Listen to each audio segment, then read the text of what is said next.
Can you see the screen? Yes, Maintenance sir. engineering. Yes, sir. Yes, sir. Okay, let's start. Today's topic is predictive maintenance program steps and predictive testing and inspection technologies. इसमें हम predictive maintenance के बारे में पढ़ेंगे, क्या क्या steps हैं, कौन कौन से टूल्स एंड टेक्निक्स यूज होते हैं फॉर प्रिडिक्टिव मेंटेनेंस, ठीक है ना, और उसके बारे में हम पढ़ेंगे. Now come to predictive maintenance. Predictive maintenance की जनरली हम डेफिनेशंस मुख्तलिफ टुकड़ों में हम करेंगे, ठीक है ना, और then we will combine it and we will have a overall definitions. It have many definitions. For some, predictive maintenance is monitoring the vibration of machinery in an attempt to detect incipient problem and to prevent catastrophic failure. To other, it is monitoring the infrared image of electrical switch gears, motors, and other electrical equipment to detect developing problems. The common premise of predictive maintenance is that regular monitoring of mechanical condition of machine train will ensure maximum interval between repair and minimize the number and cost of unscheduled outage created by machine train failure. अच्छा, predictive maintenance की पहली definition में वो कहता है कि that is actually monitoring है. अब मॉनिटरिंग किस चीज की? अगर if we are going to a mechanical rotating parts, then we know that rotating parts में वाइब्रेशंस मौजूद होती हैं, ठीक है ना. सो उस वाइब्रेशंस को मॉनिटर करना, ठीक है ना, और फिर उस वाइब्रेशन से हम उन वाइब्रेशन सिग्नल से हम जो प्रॉब्लम एराइज हो सकती हैं, ठीक है ना, उनको डिटेक्ट करना और फिर उसको प्रिवेंट करना ताकि कोई बड़ी मेजर फेलियर ना हो, ठीक है ना. So that is known as predictive maintenance. In short हम इसको कह सकते हैं कि प्रेडिक्टिव मेंटेनेंस जो है वो मॉनिटरिंग है किस चीज की, इक्विपमेंट की या इलेक्ट्रिकल सिस्टम की या एनी सिस्टम की, ठीक है ना. अगर हम रोटेटिंग मशीनरी की बात करें, so then it is the monitoring of vibration of rotating machinery. अब आप लोगों ने mechanics of machine and vibration पढ़ी है, and you know that different rotating machines or different machine have different vibration that has been produced in that, ठीक है ना. और हर एक वाइब्रेशन की जो है वो अपने सिग्नल्स हैं जिसे हम वाइब्रेशन सिग्नेचर कहते हैं, ठीक है ना.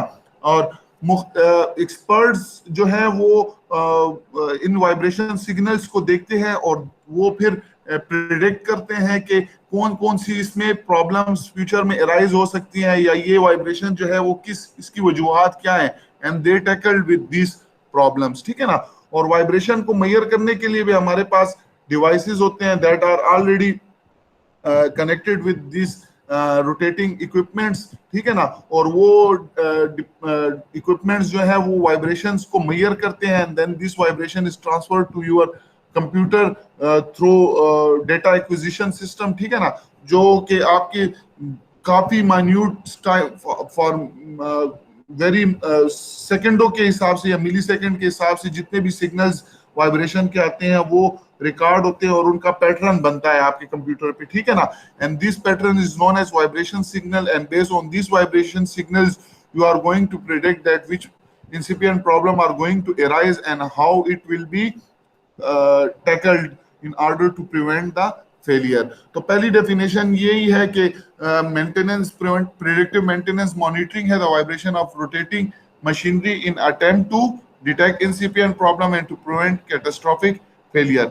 दूसरे में ये है कि आप हमारे पास चूंकि मैकेनिकल सिस्टम के साथ इलेक्ट्रिकल सिस्टम भी है, अब इलेक्ट्रिकल सिस्टम्स को इस तरह डिटेक्ट नहीं किया जा सकता कि चूंकि वो दे प्रोवाइड इलेक्ट्रिसिटी, ठीक है ना, और उसमें काफी हीट भी जनरेट होती है, ठीक है ना.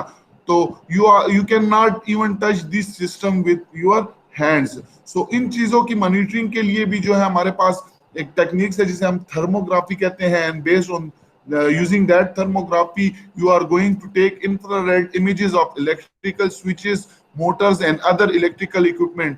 और ये थर्मल इमेजेस जो हैं वो आपको हीटेड जोन बताते हैं या क्रिटिकल जोन बताते हैं कि यहाँ पे टेम्परेचर ज्यादा है, यहाँ पे टेम्परेचर कम है. सो उस बेस्ड ऑन दैट कंडीशन फिर हम जो है वो आगे अपनी जो एक्टिविटीज परफॉर्म करते हैं in order to prevent from the major failure. अगर कहीं पे बहुत ज्यादा हीट जनरेट हो रही है तो हमें उसके लिए फिर स्टेप्स लेने पड़ते हैं ताकि वहां से वो हीट रिमूव हो और वो डैमेज ना कर पाए। ठीक है, सो जो कॉमन प्रैक्टिस है प्रिडिक्टिव मेंटेनेंस की वो रेगुलर मॉनिटरिंग है, चाहे वो मैकेनिकल सिस्टम हो या इलेक्ट्रिकल सिस्टम हो। ठीक है ना, और ये क्या करता है, चूंकि आप मॉनिटर करते हैं और मॉनिटरिंग के दौरान जितने भी प्रॉब्लम्स एराइज होते हैं आप उनको टाइम पे एड्रेस करते हैं। सो इट, यहाँ पे अगर देखें तो यहाँ पे लिखा हुआ है कि it will ensure the maximum interval between repairs. क्योंकि आप प्रॉब्लम्स डिटेक्ट होती हैं, आप उसको टाइम पे ठीक करते हैं तो आपकी फेलियर्स नहीं होती, आपका सिस्टम स्मूथली रन करता है। ठीक है ना, तो जो ये कह रहा है कि it will ensure the maximum interval between the repairs, तो रिपेयर्स के दरमियान इंटरवल बढ़ जाता है due to predictive maintenance. Let's say एक रिपेयर आपने की और आप प्रिडिक्टिव मेंटेनेंस को फॉलो कर रहे हैं, ठीक है ना, तो उसकी वजह से जो है वो खराबी सिस्टम में जो है वो इतनी जल्दी नहीं आती, जिससे जो है वो गैप बढ़ जाता है रिपेयर के दरमियान। ठीक है ना, तो दैट इज एडवांटेज कि ये it will ensure the maximum interval between the repairs and minimize the number and cost of unscheduled outage created by machine trade failure. The second thing, it is talking about minimize the number. It is going to minimize the number of repairs. क्योंकि आप predictive maintenance perform कर रहे हैं, ठीक है, कोई failure इस तरह नहीं आ रही, तो आपकी जो मिनिमाइज नंबर ऑफ फेलियर्स हैं या रिपेयर्स हैं वो भी मिनिमाइज हो गई। एक तो मैक्सिमम इंटरवल बिटवीन रिपेयर हो गया, the second one is minimise the number of repairs, and the third one is caused of unscheduled outage created by machine train failure. और जो प्रिडिक्टिव मेंटेनेंस की वजह से जो लेट्स से अगर आप प्रिडिक्टिव मेंटेनेंस नहीं करते तो मे बी सडन एक अनस्केजुअल ब्रेकडाउन आ जाता, एक मतलब कोई भी फेलियर आ सकती है। ठीक है ना, अगर आपको पता है कि ये चीज में ये मसला है और आप उसको ठीक नहीं करते, then you expect that there will be a sudden failure at any time। ठीक है ना, लेकिन अगर आप उसकी प्रिडिक्टिव मेंटेनेंस करते हो या आप उसको वक्त टू वक्त मॉनिटर करके उसके प्रॉब्लम सॉर्ट आउट करते हो, देन आप जो है वो जो उसकी अनस्केजुअल फेलियर्स हैं या जो आउटेज हैं, ठीक है ना, उसकी कॉस्ट को भी रिड्यूस करते हो और मशीन को भी फेलियर से बचाते हो। Then predictive maintenance is much more. It is the mean of improving productivity, product quality and overall effectiveness of our manufacturing and production. चूंकि सिस्टम आपका स्मूथ चल रहा होता है, आपकी जो भी प्रॉब्लम्स आती हैं आप उसको डिटेक्ट करते हो, उसको सॉल्व करते हो और प्रिवेंट करते हो मशीन को अनस्केजुअल ब्रेकडाउन से। ठीक है ना, जिससे आपके सिस्टम की प्रोडक्टिविटी, प्रोडक्ट क्वालिटी और ओवरऑल इफेक्टिवनेस जो है वो इंप्रूव होती है।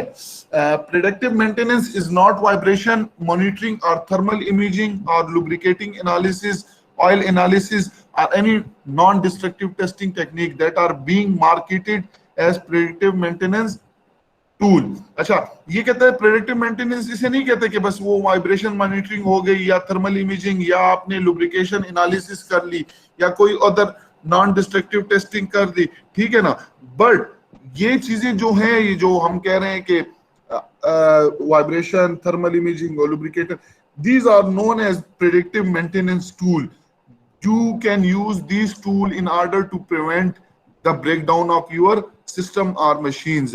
So predictive maintenance is actually monitoring, but how you will monitor? You will have some maintenance tool, or you must have some tool in order to carry out predictive maintenance. So this vibration monitoring, thermal imaging and lubricating oil and many other non-destructive tests, they help you in carried out predictive maintenance and they are known as predictive maintenance tool. Clear? Yes sir. Okay. Yes, sir. Predictive maintenance is a philosophy or attitude that simply state use the actual operating condition of plant equipment and system to optimize total operation. That is a clear-cut statement that it is a philosophy, or you can say it is attitude. If you maintain this attitude, you will have a better result. ठीक है ना, और वो attitude क्या है कि जो actual operating condition है प्लांट या इक्विपमेंट की, उसी को उसी पे रन किया जाए, जो उसकी जो रिक्वायरमेंट्स हैं उसी के मुताबिक उस सिस्टम को रन किया जाए। अगर आप इस तरह करेंगे then you will going to optimise the total plant operation. ये ना हो कि आपको कहा गया हो कि इतने यहाँ पे इतना टेम्परेचर चाहिए इस मशीन को चलाने के लिए और आप वहां पे वो टेम्परेचर ना मेंटेन कर रहे हो, वहां पे हीट जनरेट हो रही हो, या आपको कहा गया हो कि इसको इतने आरपीएम पे चलाएं, नहीं जी आप उसको फुल आरपीएम पे चला रहे हैं। आपको कहा गया हो कि इसको इतने घंटे के लिए चलाएं, नहीं आप उसको 24 घंटे के लिए चलाएं।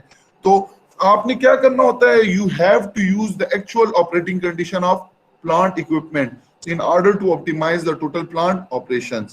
So a comprehensive predictive maintenance management program utilize a combination of most cost effective tool, that is vibration monitoring, thermography, tribology, etc., to obtain the actual operating condition of critical plant system, and based on these data schedules all maintenance activity on as needed basis. So अगर हम overall definition को देखें, so it is a जो comprehensive predictive maintenance management programme जो है वो आपकी, जो मैंने आपको कहा था कि जो टूल्स हैं वो यूज करता है, और वो tool that must be cost effective tool. ये ना हो कि वो उस टूल पे बहुत ज्यादा खर्चा आता हो जो आपकी रेंज से भी बाहर हो। Then you must have cost effective tool, that is vibration monitoring, ठीक है ना, थर्मोग्राफी और tribology, or you can use the combination of any of these tools, ठीक है ना, in order to obtain the actual operating condition of critical plant system। जाहिर है जब आपका प्लांट चल रहा होता है और आप using these tools आप इंस्पेक्शन करते हैं, मॉनिटरिंग करते हैं कि वाइब्रेशन की क्या सूरत हाल है, जो प्लांट ऑपरेट कर रहा होता है या मशीन ऑपरेट कर रहा होता है उसको सिस्टम का पता चलता है। एंड इफ अगर सडन उसके जो वाइब्रेशन सिग्नल्स में कहीं चेंजेस आती हैं तो उसको पता हो जाता है कि यार सिस्टम में कहीं पे गड़बड़ है। जिस तरह आप अपनी गाड़ी चलाते हैं, ऑलमोस्ट सब गाड़ियों में कहीं ना कहीं पे वाइब्रेशन होती है, बट अगर कहीं पे लार्ज वाइब्रेशन या आवाज शुरू हो जाए देन आप लोग वरी हो जाते हो कि यार ये तो वाइब्रेशन कर रहा है, ये आवाज आ रही है, ये आवाज कहाँ से आ रही है, and then you take corrective actions in order to bring it to its original state, ठीक है ना। तो इसी तरह प्लांट में भी जो है वो using the combination of this cost effective tool, जो वाइब्रेशन मॉनिटरिंग हो गई या थर्मोग्राफी या ट्राइबोलॉजी, तो वो इसलिए किया जाता है वक्तन के सिस्टम को जो है वो एक्चुअल कंडीशन में ऑपरेट किया जाए, और उससे फिर वो उनके पास वो डेटा भी आता है कंटिन्यूस। ये जो थर्मोग्राफी है उसके इमेजेस होते हैं वाइब्रेशन की, चूंकि ऑलरेडी सिस्टम में सारा डेटा रिकॉर्ड होता जाता है, ठीक है ना। तो ये based on this actual data फिर जो है वो आप मेंटेनेंस की एक्टिविटी स्केड्यूल करते हो कि कहाँ कहाँ पे मेंटेनेंस की नीड है, ठीक है ना। सो ये भी कह रहे हैं कि on the basis of this actual data we schedule all maintenance activity on as needed basis, ठीक है ना। Including predictive maintenance in a comprehensive maintenance management program will provide the ability to optimize the availability of process machinery and greatly reduce the cost of maintenance। बहुत simple जुमलों में लिखा हुआ है कि जो प्रेडिक्टिव मेंटेनेंस है ये एक कंप्रिहेंसिव मेंटेनेंस मैनेजमेंट प्रोग्राम है, क्योंकि ऑलरेडी आप इस टूल्स को यूज करते हो और एक ड्यूरेशन के बाद जो है वो उसकी मॉनिटरिंग करते हो, रेगुलरली मॉनिटरिंग करते हो, ठीक है, जिससे क्या होता है जो भी प्रॉब्लम्स आती हैं वो वक्त पे सॉल्व होती हैं और सिस्टम जो है वो ऑप्टिमाइज हो जाता है और आपकी मशीनरी थ्रू आउट अवेलेबल होती है फॉर प्रोडक्शन पर्पस, और उससे कॉस्ट ऑफ मेंटेनेंस भी जो जो जो ब्रेक डाउन हो जाती है उसकी वजह से जो कॉस्ट जनरेट होती है वो भी कम हो जाती है। It will also provide the mean to improve product quality, productivity, profitability of manufacturing and production plant। ये वही उसी जुमले की एक कड़ी है जो कि पीछे हमने पढ़ा था कि जिससे प्रोडक्टिविटी इंक्रीज होती है, प्रॉफिट आता है, मैन्युफैक्चरिंग प्लांट की जो प्रोडक्शन है वो भी बढ़ती है और आपकी जो है प्रॉफिट इनकम ज्यादा होती है। Predictive maintenance is a condition driven preventive maintenance। अच्छा, ये कह रहा है कि प्रेडिक्टिव मेंटेनेंस जो है इसको हम एक कंडीशन ड्राइवन प्रिवेंटिव मेंटेनेंस भी कह सकते हैं।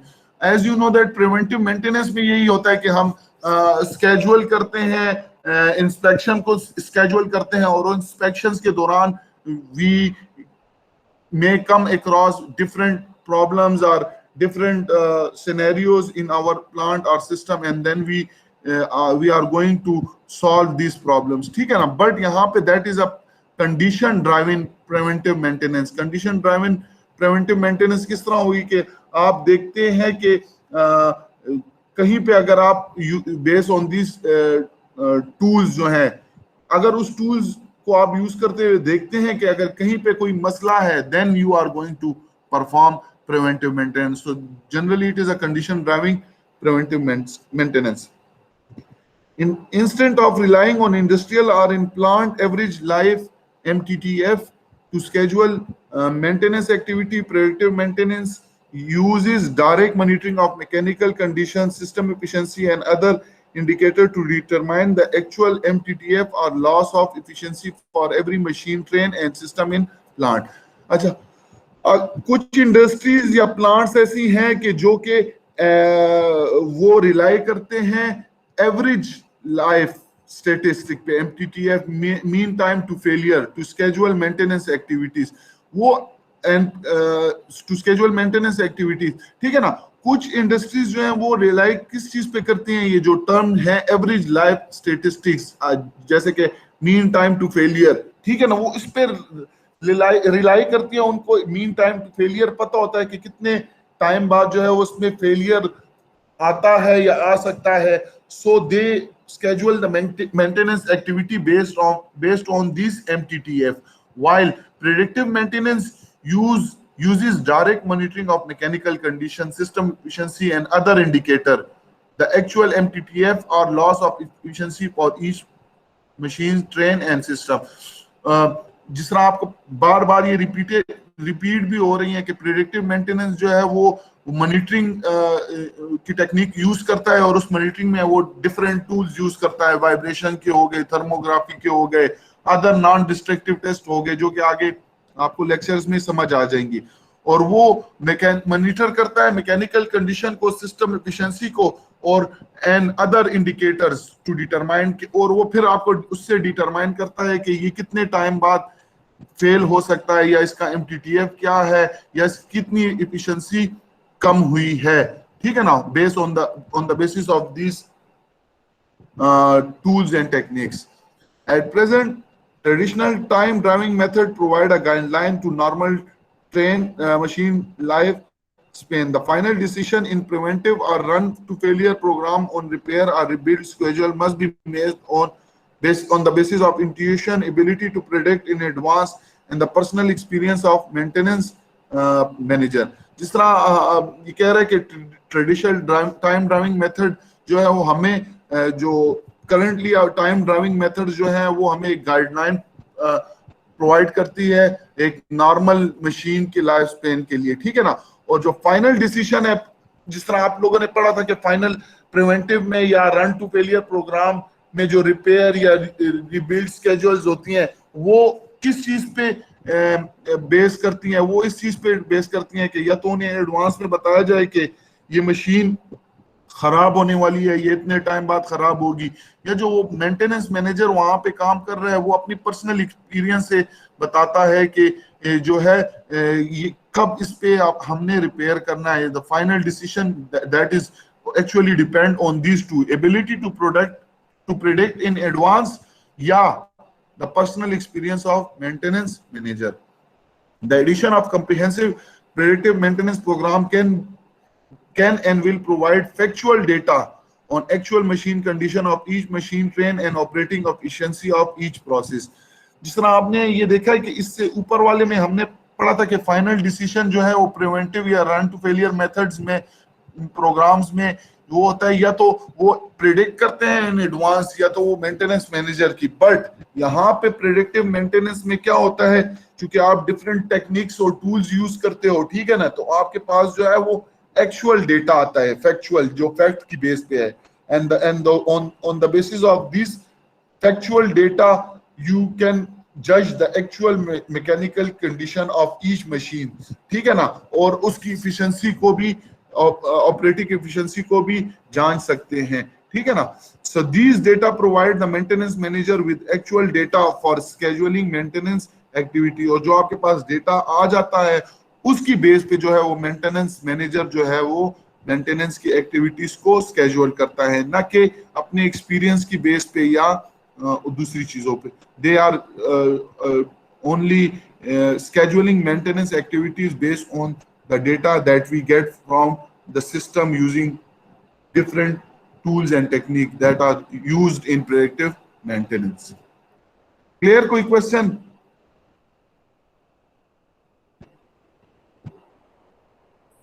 No, sir. Okay. A predictive maintenance program can minimize unscheduled breakdown of all mechanical equipment in plant and ensure that repair equipment is in acceptable mechanical condition. Already हम ये भी पिछली slides में पढ़ चुके हैं कि प्रेडिक्टिव मेंटेनेंस प्रोग्राम क्या करता है, वो अनस्केजुअल ब्रेकडाउन को मिनिमाइज करता है। किस तरह करता है वो भी मैंने आपको एक्सप्लेन कर दिया है, ठीक है। और ये इंश्योर करता है कि जो रिपेयर इक्विपमेंट जो है वो एक्सेप्टेबल मैकेनिकल कंडीशन में है भी कि नहीं। The programme can also identify machine ten problem before they become serious. क्योंकि आप ये सारे टूल्स एंड टेक्निक यूज करते हैं तो उससे वो आप प्रॉब्लम्स को आइडेंटिफाई कर लेते हैं, ताकि वो आने से पहले ही आपको इतना अंदाजा हो जाता है कि यार ये प्रॉब्लम्स आ सकती हैं based on the factual data, ठीक है ना। So you are aware about the problems, coming problems. Most mechanical problems can be minimized if they are detected and repaired early. The simple statement: normal mechanical failure modes degrade at a speed directly proportion to their severity. जो ये कहते हैं कि जो normal failures आती है mechanical system में, ठीक है ना, वो directly proportion to their severity. जितनी सेवेरिटी ज्यादा होगी मैकेनिकल सिस्टम में, खराबी ज्यादा होगी, उतनी आपकी जो है स्पीड ऑफ जो मूड्स है, फेलियर मूड्स जो है ना, normal mechanical failure modes degrade at a speed directly proportion to their severity, ठीक है ना। तो उसकी जो फेलियर मूड्स हैं वो डिग्रेड हो जाती हैं and they are directly proportion to their severity, ठीक है ना। जितनी आपकी जो फेलियर्स मूड सेवेरिटी ज्यादा होगी तो आपकी जो फेलियर मूड जो है वो ज्यादा होंगी, ठीक है ना, normal failure moods. If the problem is detected early, major repair in most instances can be prevented। और ये आपको पता है कि अगर आपको किसी भी मशीन या सिस्टम में मेजर प्रॉब्लम्स डिटेक्ट हो जाएं और उन्हें आप वक्त पे टैकल कर लें तो वो आपको काफी तबाही से भी बचाता है और नुकसान से भी बचाता है। Simple vibration analysis is predicted on two basic factors. The first one is all common failure mood have distinct vibration frequency component can be isolated and identified. हर एक जो फेलियर है, ठीक है ना, जो मशीन में आता है उसकी अपनी एक यूनिक वाइब्रेशन फ्रीक्वेंसी होती है। अगर आपने देखा हो कि आपके सिस्टम में जो वाइब्रेशन सिग्नल आते हैं तो वो मुख्तलिफ पैटर्न्स के आते हैं, एक दूसरे के ऊपर ओवरलैप होते हैं but they are completely different in shape from the other, ठीक है ना। So every common failure mode have a distinct vibration frequency and you can isolate them and also identify। आपके जो एक्सपर्ट्स होते हैं वो इन वाइब्रेशन सिग्नल्स को देख के बता देते हैं कि मसला कहाँ पे है या कौन सी पार्ट्स या मशीन के कौन से हिस्से में मसला है। And the amplitude of each distinct vibration component will remain constant unless there is a change in operating dynamic of machine train। अच्छा, और जो हर एक वाइब्रेशन जो है उसकी अपनी जो है वो एक amplitude of vibration है और वो that remains constant through all the operating condition unless and until if you have any other operating dynamics of machine। let's say जैसे एक मशीन है उसमें जो वाइब्रेशन प्रोड्यूस हो रही है वो रिकॉर्ड भी हो रही है, एक यूनिक पैटर्न है उसका और एक कांस्टेंट एम्पलीट्यूड है, ठीक है ना। लेकिन अगर उस मशीन में कहीं पे एक बड़ी खराबी आ जाती है जिसकी वजह से वहां पे कई इंपैक्ट फोर्सेस जनरेट हो जाती हैं, एक इम्बैलेंस की वजह से इंपैक्ट फोर्सेस जनरेट हो जाती हैं, तो उससे क्या होगा, उससे एम्पलीट्यूड ऑफ वाइब्रेशन बढ़नी शुरू हो जाएगी और वो स्क्रीन पे सामने वाजे नजर भी आएगी कि यार अभी तक तो वाइब्रेशन ठीक थी और अचानक जो है वो एम्पलीट्यूड बढ़नी शुरू हो गई। So there is something wrong with that machine and you can then have to take actions against these errors in order to bring the system in its operating condition। Predictive maintenance that utilize process efficiency, heat loss, or other non-destructive techniques can quantify the operating efficiency of non-mechanical plant equipment or system. ये कहता है कि जो predictive maintenance है वो utilize करता है process efficiency, heat loss, or other non-destructive techniques can quantify the operating efficiency of non-mechanical plant or system. चूंकि आपने पढ़ा है कि वाइब्रेशन प्रिडिक्टिव मेंटेनेंस में वाइब्रेशन, थर्मोग्राफी, उसके अलावा जो है tribology and other non destructive testings are used in order to predict the failure. So what happen in these techniques or tools, they actually utilize the process energy. जिस तरह vibration है, that is unwanted phenomena and that use the energy of the system. ठीक है, एक minute सब आप जरा, ये पड़ोसी हैं उन्होंने गाड़ी, अच्छा जैसे कि आपको वाइब्रेशन का पता है कि वाइब्रेशन जो है वो अनवांटेड फिनोमिना है और वो सिस्टम के या प्रोसेस की एनर्जी को यूज करते हुए वाइब्रेशन को सस्टेन करता है, ठीक है ना। और चूंकि वो सिस्टम की प्रोसेस को एनर्जी को यूज करता है, सो आपके प्रोसेस की एफिशिएंसी भी थोड़ी उससे डिस्टर्ब होती है, इसलिए हम वाइब्रेशन को रिमूव करना चाहते हैं। इसी तरह जो आपके इलेक्ट्रिकल सिस्टम में हीट जनरेट होती है, तो एक्चुअली वो हीट लॉस या आपके बॉयलर्स में हो गए या हीट एक्सचेंजर्स में, उसमें हीट लॉस होते हैं, ठीक है ना। तो वो हीट लॉस आप नहीं चाहते, आप चाहते हैं कि मैक्सिमम हीट जो है वो ट्रांसफर हो, लॉस ना हो, ठीक है ना। लेकिन आप उसके लिए जो टेक्निक यूज करते हैं, ठीक है ना, वो भी उस प्रोसेस का कुछ ना कुछ अमाउंट जो है वो यूज करती है एंड दे जो है वो दे affect the operating efficiency of non-mechanical plant equipment or system. These techniques used in conjunction with vibration analysis can provide maintenance manager or plant with factual information that enable him to achieve optimum reliability and availability from the plant. This is the same that I have discussed कि ये जो मुख्तलिफ techniques हैं वो along with conjunction with vibration analysis वो maintenance manager को या plant manager को जो है वो एक्चुअल या फैक्ट बेस्ड डेटा प्रोवाइड करती है और उसकी बेस पे जो है वो अपने इस प्लांट की ऑप्टिमम रिलायबिलिटी और अवेलेबिलिटी गेन करता है। There are 5 non destructive techniques normally used for predictive maintenance management. 5 non destructive testings हैं जो कि नॉर्मली यूज होता है प्रेडिक्टिव मेंटेनेंस मैनेजमेंट में। और आपको पता है नॉन डिस्ट्रक्टिव टेस्टिंग या techniques, they are those techniques which are performed on any plant system और इक्विपमेंट या एनी मटेरियल पे in order to detect various deficiencies या defects in that plant system, ठीक है ना।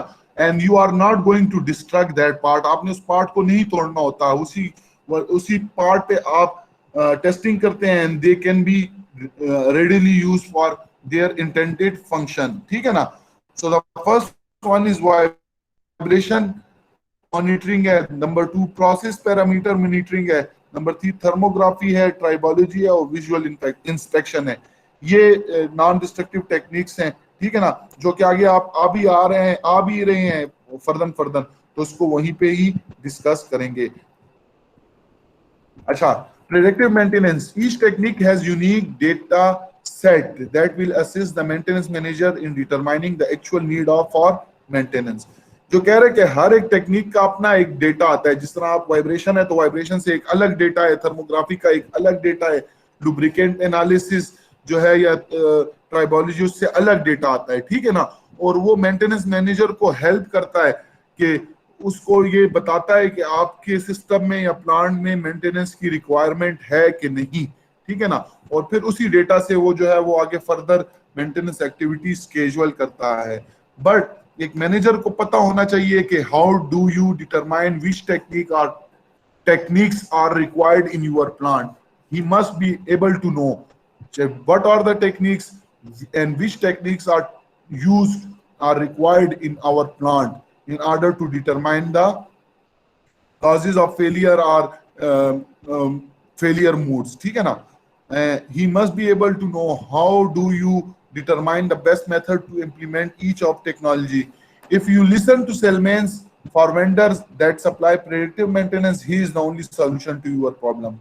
अब आपने आपके सिस्टम में कोई मतलब एक मसला है, प्रॉब्लम है, ठीक है ना, और आपने किसी सेलमैन से वो चीजें खरीदी हैं और वही सेलमैन आपको आपके उसके पास प्रेडिक्टिव मेंटेनेंस की एक्टिविटीज हैं, वो गाइडलाइंस हैं, तो बजाय इसके कि आप इधर उधर फिरें, आपका वो बेहतर सॉल्यूशन वही है कि आप उसी से सर्विसेज हासिल करें।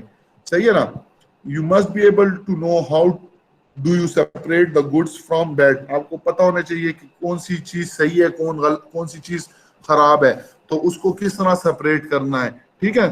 Most comprehensive predictive maintenance program will use vibration analysis as primary tool, since the majority of normal plant equipment in mechanical vibration monitoring will provide best tool for routine monitoring and identification of incipient problem।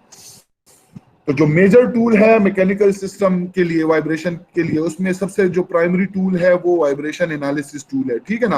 Other tools भी है but the vibration analysis is the primary tool, as most mechanical parts are rotating machines हो गई, जितनी भी हो गई, तो उसमें रोटेटिंग पार्ट्स आती हैं। सो आपको पता है कि जो इम्बैलेंस अगर रोटेटिंग पार्ट में आ जाए दैट विल क्रिएट वाइब्रेशन। सो उसको जानने के लिए, वाइब्रेशन सिग्नल को जानने के लिए, you must know about the vibration analysis. However, vibration analysis will not provide the data required on electrical equipment, area of heat loss, condition of lubricant or other parameter that should be included in your program. लेकिन ये जरूरी नहीं है कि बस सिर्फ आपका mechanical system है तो आप कहें कि बस मेरे पास जो है वो मैकेनिकल सिस्टम है और मुझे सिर्फ वाइब्रेशन एनालिसिस की जरूरत है lubricate primary as a primary tool, और जो है उसके साथ देखा जाएगा। नहीं, there are some other tools and techniques that you must have for electrical equipments या for heat loss condition या lubrication के लिए, उसे भी आपके प्रोग्राम का हिस्सा होना चाहिए, उसे भी आप अपने प्रोग्राम का प्रोग्राम के हिस्से में शामिल करें ताकि आपकी जो है वो प्रेडिक्टिव मेंटेनेंस जो है वो एक्टिविटीज अच्छे तरीके से हो सकें। Maintenance, predictive maintenance for program steps. There are certain steps for predictive maintenance program, जिसमें पहला है सेटअप। ठीक है, सेटअप है, उसके बाद जो है सेटअप जब ठीक हो जाए then we will go for test. Test के बाद फिर हम मॉनिटर करते हैं कि वो टेस्ट जो हमने परफॉर्म किया है उसकी क्या सिचुएशन है। ठीक है ना? अगर फिर भी कहीं मसला आता है then you have to repair, and then after repair you have to inspection, schedule inspection। ठीक है ना? सो वन बाय वन करके जो है वो इसको डिस्कस करते हैं। सेटअप, सो आप सेटअप में आपने क्या करना है, you have to develop a list of critical processes, application and equipment and prioritise each item based on impact a failure would have. ठीक है ना? आपने एक लिस्ट क्रिएट करनी है कि आपके सिस्टम में कौन कौन से प्रोसेस हैं, उनकी क्या एप्लीकेशंस हैं, कौन कौन सी इक्विपमेंट यूज हो रही है, और फिर आपने उनको प्रायोरिटाइज करना है, उसकी एक लिस्ट बना के उसको प्रायोरिटाइज करना है कि कौन सा ज्यादा अहम पार्ट है, प्रोसेस है, क्रिटिकल प्रोसेस कौन है, कौन सा इक्विपमेंट कौन सा है, और उसको प्रायोरिटाइज करना है किस बेस पे impact of failure would have, किस में ये फेलियर आ सकती है। ठीक है ना? सो सब आसान तरीका, लिस्ट बनाए प्रोसेस की, एप्लीकेशन की, इक्विपमेंट की, और उसको प्रायोरिटाइज करें कि नंबर 1 पे ये मशीन या ये प्रोसेस क्रिटिकल है, इसमें फेलियर आ सकती है। ठीक है ना? अब ये आपको बताता है कि प्रायोरिटी आप किस बेस पे करें। हाई प्रायोरिटी इक्विपमेंट, कौन सी हाई प्रायोरिटी इक्विपमेंट्स हैं? The first one is that directly impact safety, जो कि सेफ्टी को इम्पैक्ट करती है। वो एक ये इक्विपमेंट हाई, जैसे बॉयलर हो गया, हीट एक्सचेंजर हो गया वगैरह, सो ये डायरेक्टली इम्पैक्ट करती है सेफ्टी को, एनवायरमेंट को, और इसके साथ साथ ये रेवेन्यू और कस्टमर रिलेशन को भी इफेक्ट करती है। So that's why they are highly priority. जिस तरह आपको मैंने बॉयलर का कहा था कि ये सेफ्टी को भी इम्पैक्ट करती है। ठीक है, एनवायरमेंट्स का भी इसमें इशू आते हैं, अगर ये खराब हो जाए तो इस पे आपकी कॉस्ट भी ज्यादा लगती है, और इसके साथ साथ कॉस्ट के साथ साथ ये बंद रहेगा तो आपकी रेवेन्यू भी नहीं जनरेट होगी। ठीक है ना? आप अपनी मार्केट डिमांड को भी नहीं पूरा कर पाएंगे, जिससे आपके कस्टमर रिलेशंस भी इफेक्ट होंगे। ठीक है ना? सो ये कुछ टर्मिनोलॉजीज हैं, नीचे भी हैं। इज यूनिक, वो इक्विपमेंट हाई प्रायोरिटी पे है जो कि यूनिक हो, जो कि अवेलेबल ना हो। बस मतलब एक मशीन है जो आपने खरीदी है, अब वो मॉडल नहीं बन रहा, that is a unique machine, ठीक है ना। या एक बिल्कुल ब्रांड न्यू टेक्नोलॉजी आप लेकर आए हैं अपने मुल्क में, दैट इज यूनिक, ठीक है ना। और उस या कॉस्टली टू रिपेयर, ये आर यूज कॉन्स्टेंटली 24/7। सो इस तरह की चीजें जो है वो आपकी हाई प्रायोरिटी इक्विपमेंट्स में आती हैं। तीसरा भी ये बताया हुआ है कि is difficult to find spare part for और has a long lead time for repair, या वो चीजें जो जिनके स्पेयर पार्ट्स मुश्किल से मिलते हैं या उनका रिपेयर टाइम जो है वो ज्यादा होता है। सो ये चीजें आपकी हाई प्रायोरिटी इक्विपमेंट्स में आती हैं। तो आपने इसकी लिस्ट बनानी है और उसको प्रायोरिटाइज करना है based on impact a failure would have. Second one, determine how likely your equipment is to fail using PDM software, operator knowledge and maintenance history, ठीक है ना। अच्छा, PDM सॉफ्टवेयर है जो मेंटेनेंस के लिए, ठीक है ना। देयर आर डिफरेंट सॉफ्टवेयर, ये नाम है पीडीएम सॉफ्टवेयर, ठीक है ना। मुख्तलिफ मल्टीनेशनल कंपनीज जो है उनके मेंटेनेंस रिलेटेड उन्होंने सॉफ्टवेयर की होते हैं, और सारी मशीनरी या सिस्टम जो है उनका सेंट्रली कनेक्ट होता है, ठीक है ना। और वहीं से आपको बार बार जाने की जरूरत नहीं पड़ती, वो सारा का सारा सॉफ्टवेयर जो है वो खुद ब खुद जो जिस जिस डेटा पॉइंट्स पे आपने डिफाइन किए होते हैं कि यहाँ से हमने डेटा उठाना है या यहाँ पे इंस्पेक्शन करनी है, वो खुद ब खुद इंस्पेक्शन करता है और वो सारा डेटा जो है वो आपकी स्क्रीन पे आता है, ठीक है ना। सो आप अपने जो इक्विपमेंट के बारे में कि इसका फेलियर किस तरह हो सकता है, वो आप जो आपके सॉफ्टवेयर जो डेटा ले रहा है आपके जो सिस्टम से, ठीक है ना, ऑपरेटर की नॉलेज से और उस मशीन की मेंटेनेंस हिस्ट्री से यू कैन इजीली जज that how your equipment is likely to fail, ठीक है ना। सो देन आपने करना क्या होता है, आपने पहली स्टेप में प्रायोरिटी की, ठीक है। दूसरे में आपने मूड ऑफ फेलियर आपको सॉफ्टवेयर, ऑपरेटर नॉलेज और मेंटेनेंस हिस्ट्री से पता चल गया। जब ये दो चीजें आपको पता चल गई, then combining these two pieces of information, failure probability and impact and create an inspection schedule. तो आप क्या करते हो, आप फेलियर प्रोबेबिलिटी को जज करते हो और उसके इम्पैक्ट को, ठीक है ना। और उसके बाद फिर जो है आप कैजुअल इंस्पेक्शन स्केड्यूल करते हो कि यार अब मैंने इस इतने टाइम बाद जो है वो स्केड्यूल करनी है, क्योंकि मेरे सिस्टम के मुताबिक ये चीजें इतने अरसे तक चलेंगी, तो ऐसा ना हो कि उससे पहले कहीं फेलियर आ जाए, ठीक है ना। So you are going to create an inspection schedule. Set up a database to store measurement result for each piece of equipment. Incorporate baseline data, repair histories, manufacturer recommendations, and operator knowledge. When unit broke, how often, why, and what they cost to fix. ठीक है ना। तो आप अपना एक database भी बनाएं, ठीक है ना, जिसमें आप ये सारी की सारी मेजरमेंट्स को स्टोर करें। उस आप एक बेसलाइन डेटा से मुराद जो है वो एक रेफरेंस डेटा, एक जीरो डेटा, जो इनिशियली जो मशीन की जो कंडीशन है वो आप उसको रखें। फिर देखें उसके बाद फिर जो है वो फर्दन वक्तन आप जितनी भी रीडिंग्स ले रहे हैं वो आप अपने डेटा में स्टोर करते जाएं कि जी इसकी कितनी रिपेयर्स हुई हैं, कौन कौन सी रिपेयर्स आई हैं, कितने घंटे ये मशीन चली, मैन्युफैक्चरर ने क्या रिकमेंडेशन दी थी कि कितने आवर्स तक चले, कितने टेम्परेचर पे चले, हमने उससे हट के तो नहीं चलाया। आप अपने ऑपरेटर से भी नॉलेज लें कि इसमें कोई मसला तो नहीं आया वगैरह, छोटे छोटे मसले, ठीक है ना। तो ये सारी चीजें रिकॉर्ड करें, ठीक है ना, कि व्हेन यूनिट ब्रोक, कब टूटा, किस तरह हुआ, क्यों हुआ और क्या इस पे क्या खर्चा आया। ये सारी की सारी चीजें आप अपने रिकॉर्ड में मेंटेन रखें, ठीक है ना। और इसी डेटा से फिर जो है वो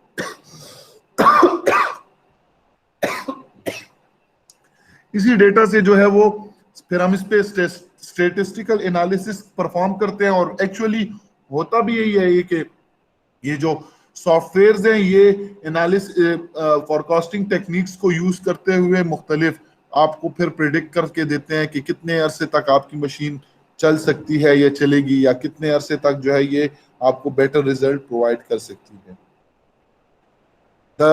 पहला तो ये स्टेप था सेटअप, ये सारी चीजें सेटअप में आ गई। Then test the equipment with appropriate predictive technologies and record the measurement in PDM database. आप उस सिस्टम को टेस्ट करें, उससे जो रीडिंग्स आए उसको पीडीएम के डेटाबेस में सेव करें। Monitor, analyse and monitor your measurement for sign of change in operating condition, vibration measurement, tending up, increase current draw for the same process, current lead to ground, increasing bearing temperature and so forth। आप monitor करें, analyse करें अपने system को कि कहीं पे उसमें कोई चेंज तो नहीं आ रही, साइन में तो कोई चेंज नहीं आ रही, जैसे कि वाइब्रेशन में या कोई भी कंडीशन में कि एक मशीन है वो अचानक गर्म हो जाती है, तो ये एक आपकी मॉनिटरिंग हो गई है। एनालाइज आपने किया कि यार पहले तो ये मशीन इतने टेम्परेचर पे, इतने परफॉर्मेंस पे गर्म नहीं होती थी। आपका जैसे मोबाइल, आप मोबाइल पे कोई गेम खेलते थे तो आप कहते हैं यार ये तो पहले इस गेम को मैं ऑन करता तो इतना हीटअप नहीं होता, आजकल ये हीटअप होता है। इट मींस कि उसमें कोई ना कोई मसला है, ठीक है ना। तो इसी तरह आप डिफरेंट चीजें मॉनिटर करते हो उसकी चेंज इन ऑपरेटिंग कंडीशन को, जिस तरह वाइब्रेशन मेजरिंग हो गया, या एक सिस्टम है वो पहले 2 एम्पेयर करंट ड्रा करता था, अब वो 2.5 ड्रा करता है, ठीक है ना। ये बेरिंग का टेम्परेचर बढ़ गया, करंट लीड टू ग्राउंड, ठीक है ना। तो ये सारी चीजें जो है मॉनिटर करते हैं, फिर अगर उसमें कहीं पे मसला आता है तो फिर उसको आप जो है वो दोबारा सॉल्व करते हैं, ठीक है। Repair, investigate any warning sign and determine if repair are necessary. देखें अगर कहीं उस पे वार्निंग साइन आ रही है, कहीं मसला आ रहा है, उसको रिपेयर करें, ठीक है ना। Determine the length of time before failure occur. Again if you lack the PDM tool to determine this, rely on technician experience and manufacturing data. अच्छा, हमेशा जो है वो आप जब रिपेयर करते हैं, ठीक है ना, तो रिपेयर के बाद आप फिर फेलियर टाइम को, जिस तरह हम कोई चीज ठीक करा लेते हैं किसी से, ठीक है ना, तो हम उससे कहते हैं भाईजान आपके ख्याल में ये कितने अरसे तक और चलेगी, तो वो फिर आपको अगर उसे पता होता है तो कहते हैं मैडम बस चलाओ इसको, ये नहीं खराब होगा, ये 1 साल 2 साल तक चलेगा, ठीक है ना। तो इसी तरह हमेशा अपने जो है वो फेलियर की जो अकरेंस है उसकी ड्यूरेशन, लेंथ ऑफ टाइम को जो है वो डिटरमाइन करे कि फेलियर कितने अरसे बाद हो सकता है, ठीक है ना। और ये कब होगा, ये चूंकि आपको पीडीएम सॉफ्टवेयर बताते हैं, लेकिन अगर आपके पास पीडीएम सॉफ्टवेयर नहीं है तो आप टेक्नीशियन की एक्सपीरियंस या मैन्युफैक्चरर का जो डेटा है उस बेस पे जो है वो हमेशा length of time before failure occur उसको डिटरमाइन करें। Schedule repair before failure. अच्छा, schedule repair before failure. One of the powerful PDM paradigm is not to repair equipment too early or too late. You don't want equipment to go down, but you also don't want to replace equipment if it will continue to run for a year or more. अच्छा, ये कह रहा है कि हमेशा failure को उससे पहले रिपेयर करने के लिए स्केड्यूल करें, ठीक है ना। ये ना हो क्योंकि आपके पास सॉफ्टवेयर और ये चीजें आपके पास से मुराद जो सिस्टम है, जो इंडस्ट्रीज हैं या बड़े बड़े प्लांट्स हैं, उनके पास ये सारे सॉफ्टवेयर अवेलेबल होते हैं और इन सॉफ्टवेयर से वो सारी चीजें प्रेडिक्ट करते हैं। और प्रेडिक्शन का बेसिक एम ही यही है कि आप उससे पहले उसकी स्केड्यूलिंग कर लें। तो हमेशा फेलियर होने से पहले ही उसकी स्केड्यूलिंग, रिपेयर की जो है स्केड्यूलिंग कर ले, ठीक है ना, ताकि ये ना हो कि आपका सिस्टम फेल हो जाए और आप उस वक्त बैठो कि अब क्या करना है और वो आपका टाइम सारा जाया हो। इसीलिए जो है पीडीएम का जो एक पावरफुल जो है वो अहम नुक्ता ये है कि आप रिपेयर को, किसी भी रिपेयर को, इक्विपमेंट को बहुत पहले ही रिपेयर ना करें और ना उसको बहुत लेट रिपेयर करें। जैसे फॉर एग्जांपल मेरे पास फॉर एग्जांपल गाड़ी है, ठीक है ना, और उस गाड़ी में कोई मसला मुझे आइडेंटिफाई हो गया है, ठीक है ना। अब ये नहीं है कि उसको मैं, और वो सिस्टम चल भी सकता है, मतलब वो इतना कोई मेजर मसला नहीं है, और उसके लिए मैं इस तरह करूं कि बस उस पूरे के पूरे सिस्टम को मैं हटा के लगा दूं, ठीक है ना। अब चूंकि वो सिस्टम चल रहा है, लेकिन मैंने या तो मेरे पास पैसे ज्यादा हैं और या तो मैं बहुत अयाश हूं, तो मैं कहता हूं कि नहीं यार मुझे ये छोटी वो भी नहीं, मसला भी नहीं चाहिए, बस इसको मुकम्मल, या एक चीज खराब हो जाती है फॉर एग्जांपल, तो उसको आप रिपेयर करते हो, ठीक है ना। तो आप ये कहते हो, वो आपको कहता है कि यार ये रिपेयर हो सकते नहीं, आप उसको कहते हो नहीं नहीं यार बस हटाओ इसको, नया लगा दो, ऐसा ना हो कि इसकी वजह से फिर कहीं मसला आ जाए, ठीक है ना। सो ये कह रहा है कि not to repair equipment too early or too late, ठीक है ना। You won't want equipment to go down, आप नहीं चाहते कि आपका जो इक्विपमेंट है वो खराब हो, but you also don't want to replace if it will continue to run for a year or more, और आप ये भी नहीं चाहते कि आप उसको रिप्लेस करो अगर आपको पता है कि ये एक या एक से ज्यादा साल चलता है, ठीक है ना। जिस तरह आप जाते हो कहते हो कि यार ये चीज में मसला है, वो कहता है यार ये खराब है, तो आप कहते हो कि ये रिपेयर हो सकता है कि नहीं, वो कहते हैं हाँ रिपेयर हो सकता है, 200 रुपए लगेंगे, और नया कितने का है, 3,000 का है, तो आप कहते हो कि यार चलो 200 रुपए लगा के ये फिलहाल ठीक कर देता हूँ, कंटिन्यू तो करता है ना, फिर देखेंगे, आप 3,000 कौन लगाए, ठीक है। And the 10, use your lead time to properly align resources, check of spare parts and choose a shutdown time that minimize the down condition in plant. अच्छा, जो लीड टाइम है मेंटेनेंस में वो ये है कि आप कितने टाइम में जो है वो उस प्रॉब्लम को सॉल्व करते हैं, तो आप अपने लीड टाइम को प्रॉपरली अलाइन करें रिसोर्सेज से, स्पेयर पार्ट की चेकिंग से, और शट और and choose a shut down time then minimise the down condition of in plant, और ऐसा टाइम सिलेक्ट करें मेंटेनेंस के लिए कि वो आपकी जो है डाउन कंडीशन जो प्लांट है उसको मिनिमाइज करें। फॉर एग्जांपल एक सिस्टम है उसको ठीक करना है, ठीक है ना, और वो दिन में चल रही है, दिन में वर्कर्स भी आ रहे हैं, सारी प्रोडक्टिविटी हो रही है, तो वो आपके प्रोडक्शन का टाइम है। उस वक्त अगर आप उसको डाउन करेंगे तो वो आपके जितने मजदूर की सैलरी है वो भी आपको देनी पड़ेगी, और सारे अखराजात, ठीक है ना। बजाय रात को अगर वो प्लांट बंद होता है तो उस वक्त आप उसको, ऑलरेडी वो बंद है और उसमें आप शट डाउन करके मेंटेनेंस करें, तो वो आपके जो है वो डाउन कंडीशन के प्लांट को मिनिमाइज करेगा। सो हमेशा चूज करें a shut down time that minimize the down condition, या उस टाइम पे मशीन अपने प्लांट को डाउन करें जिस वक्त कहीं पे कोई पे ब्रेक है, लंच ब्रेक है 1 घंटे की, ठीक है ना, तो उस वक्त तो ऐसे भी काम नहीं होता, तो उस वक्त अपने सिस्टम को शट डाउन करें ताकि आपका टाइम वेस्ट ना हो। Make the repair, document the result, and if appropriate try to determine the root cause of failure equipment। Repair करें उसको, उसके सारे डेटा को डॉक्यूमेंट करें, और अगर अप्रोप्रिएट हो तो आपको मुनासिब लगे तो उसके फेलियर को, जो उसके रूट काज हैं उसको भी फाइंड करें, ताकि फिर आइंदा अगर आपको बार बार ये मसला आ रहा है तो बार बार आप चेंज करें, तो बजाय इसके कि आप उसका रूट काज फाइंड करें और उस मसले को हल करने की कोशिश करें। Take new base data line for repair replace equipment, और जो आपके पास रिपेयर और जो इक्विपमेंट डेटा आया है उसको आप एक न्यू बेस लाइन रीडिंग के तौर पे फॉर नेक्स्ट प्रॉब्लम आप उसको एक रेफरेंस रखें कि पिछले उसमें ये मसले थे, ये रीडिंग्स थी, अब ये आ रही हैं, तो इसमें क्या फर्क है, ठीक है ना। तो ये सारे के सारे जो है वो मेजर एक सेटअप है, टेस्ट है, मॉनिटर है, रिपेयर है और इंस्पेक्शन है, ठीक है ना। कुछ स्लाइडें रहती हैं यार, ये तो भी काफी, थोड़ा सा 1-2 मिनट 1 मिनट लेते हैं, ठीक है ना।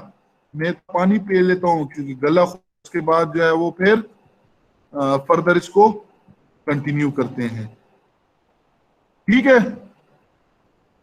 Okay sir. मैं अटेंडेंस भी ले लेता हूँ 1 मिनट दरमियान में।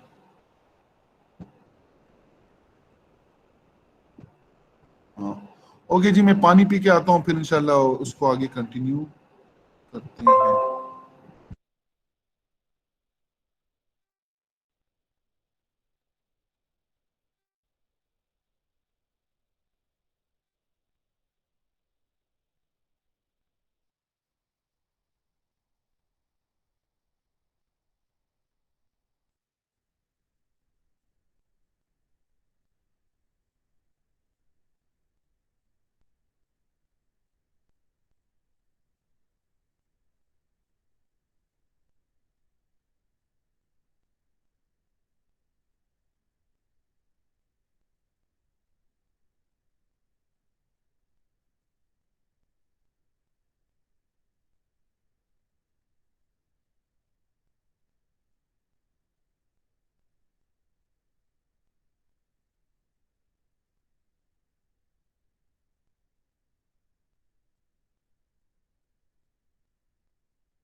ओके जी,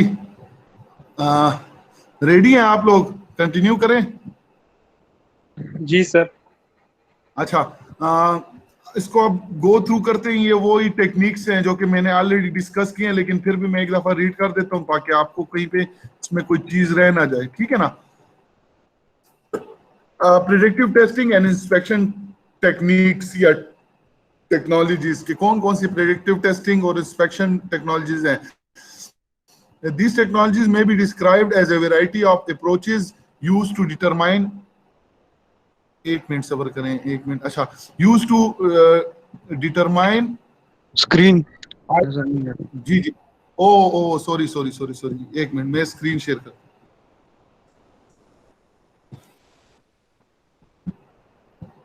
अच्छा, अब नजर आ रहे हैं आपको?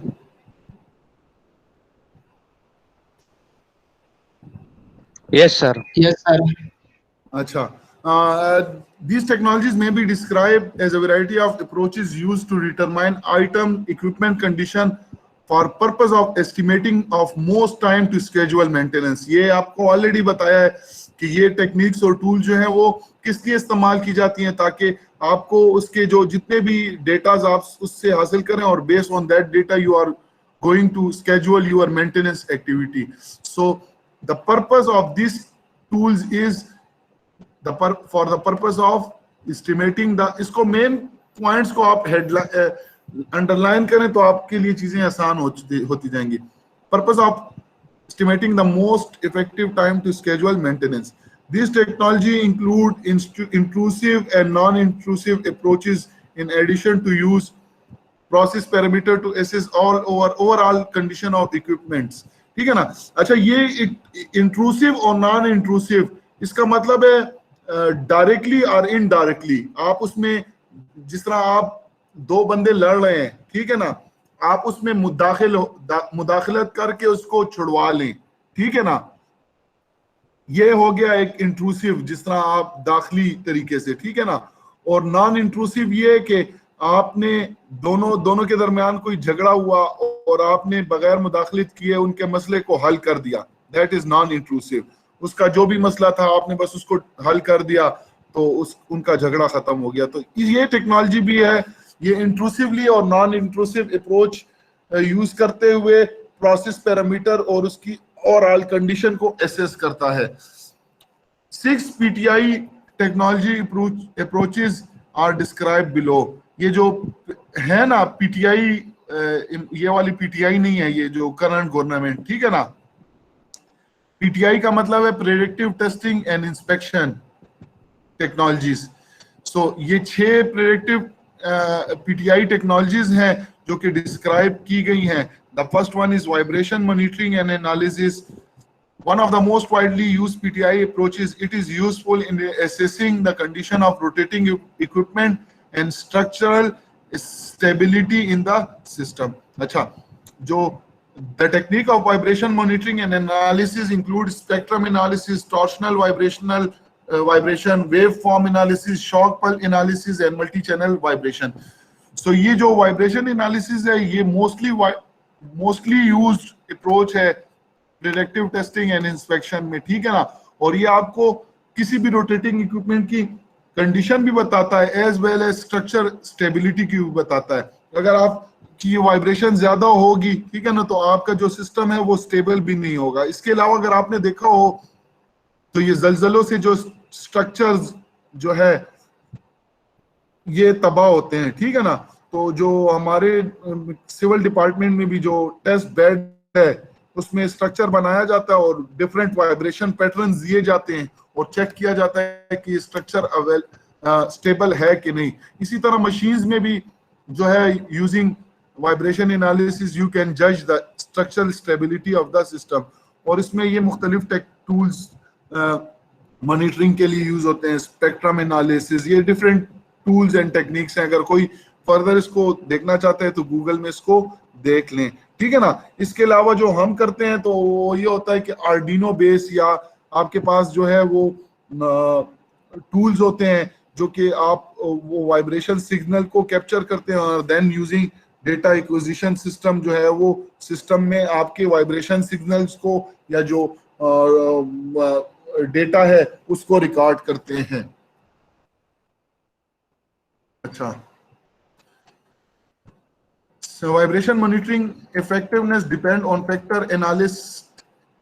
अच्छा, ये कहता है वाइब्रेशन जो मॉनिटरिंग की जो इफेक्टिवनेस है वो डिपेंड करती है कुछ फैक्टर पे। अगर ये फैक्टर ठीक हो तो आपकी जो वाइब्रेशन मॉनिटरिंग है वो ठीक तरीके से हो रही है, उससे आप कुछ अखज़ कर सकते हैं। लेकिन अगर आप जो ये फैक्टर्स हैं वो ठीक नहीं है तो वो आपकी वाइब्रेशन मॉनिटरिंग का कोई फायदा नहीं है। The first one is analyse ability, जो कि एनालाइज कर रहा है उसको।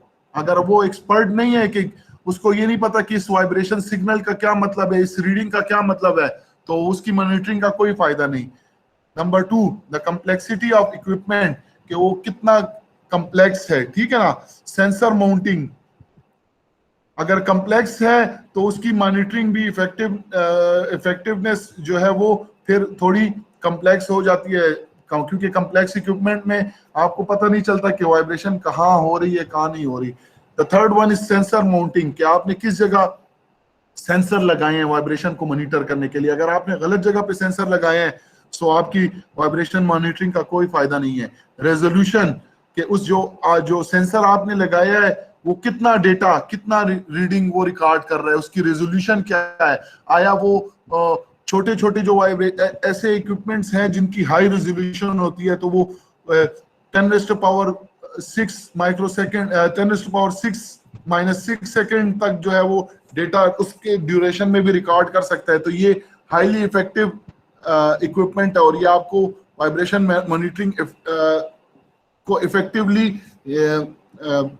मेजर कर सकता है। लेकिन उसकी रेजोल्यूशन ठीक नहीं है तो उसका कोई फायदा नहीं है। जिस तरह आपके पास जो है वो क्यू मोबाइल हो, छोटा सेट, जिसमें वो कैमरा जो इसका वो है वो उसकी रेजोल्यूशन ठीक ना हो, और आपके पास आईफोन हो तो उनकी रेजोल्यूशन। तो इसी तरह जो वाइब्रेशन मेजरिंग इक्विपमेंट है उसका अगर रेजोल्यूशन ठीक ना हो तो आपकी वाइब्रेशन मॉनिटरिंग इफेक्टिव नहीं होगी। एंड डेटा कलेक्शन मेथड, और किस तरह आप डेटा इकट्ठा कर रहे हैं। ठीक है, तो ये कुछ फैक्टर्स हैं जो कि वाइब्रेशन मेजरमेंट को या उसकी मॉनिटरिंग को इफेक्ट करते हैं। तो अगर ये चीजें ठीक है तो आपका सिस्टम वो ठीक डेटा आप ले रहे हैं। Vibration monitoring and analysis approach is applicable to all items, engine, shaft, motor, pump, gear, इन चीजों पे जो है वो वाइब्रेशन मॉनिटरिंग और एनालिसिस आप इसको अप्रोच कर सकते हैं। The second one is electrical condition monitoring. इसमें क्या होता है, this include various technologies and approach that provide a comprehensive system evaluation. By monitoring important electric parameter, it provides useful data to detect and rectify related faults such as phase imbalance, insulation breakdown, and high resistance connection. Electrical faults are costly and present safety concern because in system they are seldom visible. तो आप मुख्तलिफ electrical condition monitor करते हैं। यार यहाँ पे तो चूंकि मीटर्स लगे हुए हैं, फेज इम्बैलेंस आ गया, इंसुलेशन ब्रेकडाउन होगी, या यहाँ पे रेजिस्टेंस ज्यादा है, इसी तरह की आप उनको फिर ठीक करते हैं। क्योंकि आपको पता है कि अगर इलेक्ट्रिकल फॉल्ट आ जाए तो उसको ठीक करने में भी उसके जो इक्विपमेंट्स हैं वो भी कॉस्टली होते हैं, और उसमें आपको सेफ्टी कंसर्न भी होती है कि कहीं पे बिजली आपको शॉर्ट ना दे दे, कोई डैमेज ना कर दे, ठीक है ना। तो ये इलेक्ट्रिकल कंडीशन मॉनिटरिंग है। The third one is thermography. मैं आपको बता देता हूँ थर्मोग्राफी क्या है। थर्मोग्राफी में infrared thermography IRT is defined as the application of infrared detection instrument for identify picture of temperature difference, जो कि टेम्परेचर डिफरेंस को पिक्चर अभी रिसेंटली आप लोगों ने टीवी पे देखे होंगे, जब कोरोना वायरस स्टार्ट हुआ तो चाइनीज और मुख्तलिफ जो एडवांस ममालिक हैं उन्होंने ये IRT टेक्नोलॉजी यूज की, और जो एयरपोर्ट से या जितने भी बंदे काम के लिए गुजरते, ठीक है ना, तो उनकी स्कैनिंग होती, उनकी पिक्चर्स, थर्मोग्राफिक पिक्चर्स ली जाती, और जो नॉर्मल टेम्परेचर है उससे अगर डेविएट होता तो वो आपको डिफरेंस बता देता और पता चल जाता कि इस बंदे को टेम्परेचर है। इसी तरह यही थर्मोग्राफी डिवाइसेस जो है वो सिस्टम में यूज होते हैं in order to detect hot और कोल्ड स्पेसिफाइड रीजन, ठीक है ना। सो द टेस्ट इंस्ट्रूमेंट में must include non contact thermal measurement in line of sight and imaging system. इस सिस्टम में इसके टेस्ट में क्या है, एक तो ये नॉन कंटेक्ट है, आपकी जो थर्मल इमेजिंग होती है उसमें कोई कंटेक्ट नहीं होता। आपने अगर देखा हो वो थर्मल गन जिससे टेम्परेचर मेजर करते हैं, तो ये नहीं है कि वो बंदे के माथे पे रखा जाता है, नहीं, वो एक डिस्टेंस से गन से शॉट करते हैं, वो इंफ्रारेड डॉट उसके बॉडी पे पड़ता है और फिर रिफ्लेक्ट होके आता है और वो टेम्परेचर कैलकुलेट करके देता है। So the test instrument used include non contact thermal measurement, line of sight कि आप किस लाइन से जो है वो इंफ्रारेड रेस को आप साइट कर रहे हैं उसकी इमेजिंग के लिए, और इमेजिंग सिस्टम होता है जो कि इमेज कैप्चर करता है और उसको फिर प्रोसेस करके उसका थर्मल इमेज आपको प्रेजेंट करता है। The non-contact nature of IRT technique make it particularly attractive for identify hot or cold spots in energized electrical equipment, large surface areas such as boiler, building walls and so on. So ये जो IRT techniques है ये आपको hot और cold spot region identify करके देते हैं। वो हर एक चीज में हो सकते हैं, वो इलेक्ट्रिकल इक्विपमेंट में भी हो सकते हैं, वो बॉयलर में भी, वॉल में भी, ठीक है ना। सो वो आपको हाई टेम्परेचर रीजन भी डिफाइन करके देते हैं और इवन टेम्परेचर भी आपको बता के देते हैं, ठीक है ना। और फिर उसी बेस पे जो है वो आप अपनी फर्दर प्रोसेसिंग करते हो। One limit of thermography is that it is limited to line of sight and error can be introduced due to material geometry, color of material and environmental factors such as wind effect, solar heating. और इस thermography IRT की कुछ limitation ये है कि ये तो एक लाइट ऑफ साइट पे डिपेंड करता है कि आपकी लाइट ऑफ साइट किस डायरेक्शन से है। ऐसी डायरेक्शन से जहां पे वो आप उसको इफेक्टिवली टेम्परेचर, जैसे लेट से आप एक थर्मल गन से टेम्परेचर मालूम कर रहे हो किसी भी एक इक्विपमेंट का, लेकिन आपने उसको इस तरीके से पकड़ा हुआ है, इस लाइन ऑफ साइट से पकड़ा हुआ है कि वो एक्चुअल जहां पे आप टेम्परेचर मालूम करना चाहते हैं वहां पे वो नहीं पहुंच रहा, तो ये आपको रीडिंग सही नहीं देगा, ठीक है ना।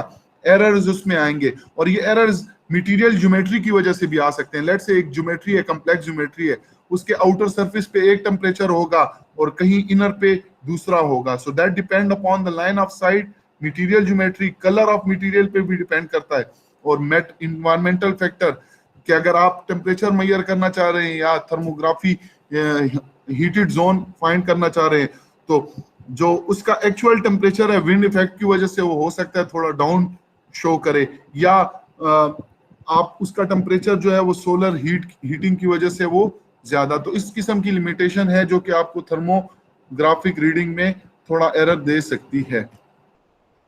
Lubricant and wear particle analysis, तो इसमें क्या होता है, इसमें आप जो है वो लुब्रिकेंट की एनालिसिस करते हैं कि लुब्रिकेंट की क्या कंडीशन है आपके सिस्टम में, उसकी लाइफ क्या है, कितना उस लुब्रिकेंट तो आपने किए फिर भी वेयर टेयर हो रही है, अगर वेयर टेयर हो रही है तो किस कौन कौन से पार्टिकल उसमें है, कितनी रेट ऑफ वेयर टेयर क्या है, और उससे फिर आप मशीन की जो है वो कंडीशन जस्टिफाई करते हैं।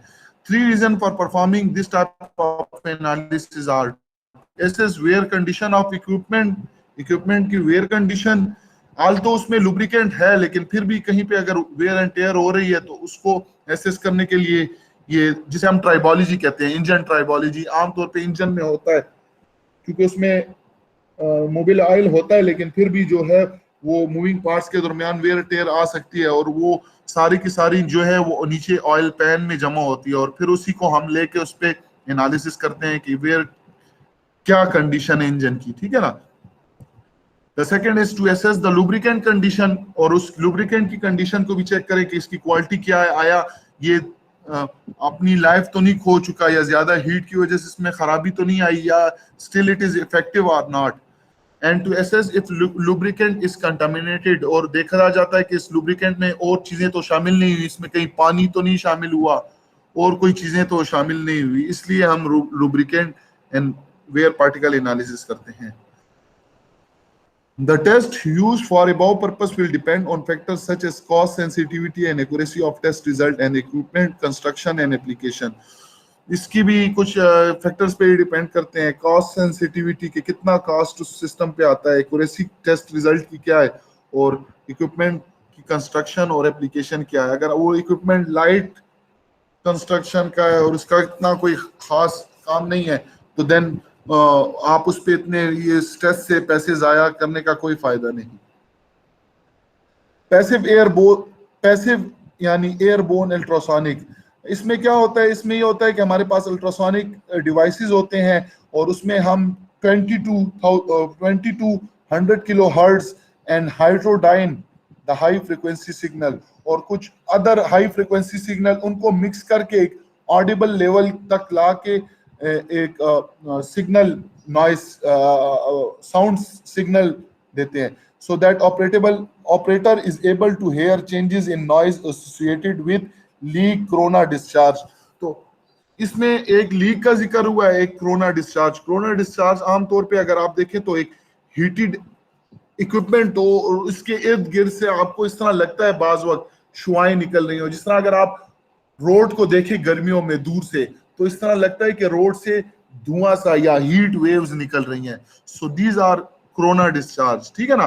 सो ये अल्ट्रासोनिक ये जो साउंड है 2200 kilo hertz and heterodyne high frequency signal, इसको ऑडिबल लेवल पे ला के उस सिस्टम के अंदर इंसर्ट किया जाता है या उस सिस्टम पे अप्लाई कर दिया जाता है जो कि हेरेबल है ऑपरेटर को कि ये साउंड है इसकी, और वो जब साउंड उस सिस्टम से पास होती है तो अगर उसमें कहीं लीक्स है या कोरोना डिस्चार्ज है तो उससे उसकी आवाज चेंज हो जाती है और जिससे हमें पता चल जाता है कि इसमें कहीं पे लीक है या सर्टेन डिफेक्ट्स हैं, ठीक है ना। So two examples are bearing rings and housing resonant frequency excitation due to inadequate lubrication and minor defects. ये आपको एक एग्जांपल दे रहा है कि जो बेयरिंग है, बेयरिंग रिंग है और उसकी हाउसिंग है, उसके दौरान अक्सर अगर ये एयरबोर्न अल्ट्रासोनिक डिवाइसेस यूज किया जाए तो अक्सर इसमें due to difference in frequencies जो एक रेजोनेंट एक्साइटेशन होती है जो कि आपको बताता है कि लुब्रिकेशन जो है वो यहाँ पे कम है और उसमें कुछ छोटे अदरवाइज छोटे डिफेक्ट्स हैं। Some specific equipment application, example heat exchanger, boilers and bearing. One of the main limitation of airborne technique is that AU are subjected and dependent on perceived difference in noise। आपको पता है कि चूंकि आप noise भेजते हैं और अगर उसमें कोई डिफरेंस आता है, ठीक है ना, तो वो डिफरेंस अक्सर कुछ ज्यादा किसी और चीज के दर की वजह से भी हो सकती है। तो that is the limitation of this passive airborne ultrasonic device. अच्छा, ये पढ़ते हैं, 2 स्लाइड्स रहेगी। आपने नॉन डिस्ट्रक्टिव टेस्टिंग का पढ़ा था, इसको थोड़ा रीड करते हैं, आपको ऑलरेडी इसकी समझ भी है। This technique can determine material property and quality of manufacturer for high value part assemblies without damaging the product और इट्स फंक्शन। हम यूजुअली नॉन डिस्ट्रक्टिव टेस्टिंग करते भी इसीलिए है कि आप किसी भी मटेरियल की प्रॉपर्टी को या मैन्युफैक्चरिंग की क्वालिटी को भी चेक कर सके या किसी भी असेंबली को विदाउट डैमेजिंग प्रोडक्ट, उसको तोड़े बगैर। और एक होता है डिस्ट्रक्टिव टेस्टिंग जिसमें हम उसको तोड़ के फिर उसकी टेस्टिंग करते हैं। So non destructive testing usually is practised when approaches such as destructive testing are cost prohibitive और इनइफेक्टिव। और ये हम तब करते हैं जब हमें पता हो कि डिस्ट्रक्टिव टेस्टिंग हमें ज्यादा कॉस्ट दे सकती है, जिसकी वजह से हमारी कॉस्ट बढ़ सकती है और यूजुअली उसमें हमने चीजों को तोड़ना भी होता है। So we do not want to break the system और इक्विपमेंट, ठीक है ना, इसलिए हम उस पर नॉन डिस्ट्रक्टिव टेस्ट करते हैं। It is associated with welding of large high stress part such as pressure vessel and structural support. और ये एनडीटी करते भी वेल्डिंग वाले पार्ट्स पे या जहां पे हाई स्ट्रेस पार्ट हो, जैसे प्रेशर वेसल हो गया या स्ट्रक्चरल सपोर्ट्स हो गई जहां पे बहुत ज्यादा स्ट्रेस आती है, ठीक है ना, तो वहां पे अक्सर ये बॉयलर की, ये स्टील स्ट्रक्चर की, इनकी हम एनडीटी करते हैं जब वेल्डिंग सब हो जाती है बॉयलर्स की या प्रेशर वेसल्स की, ठीक है ना।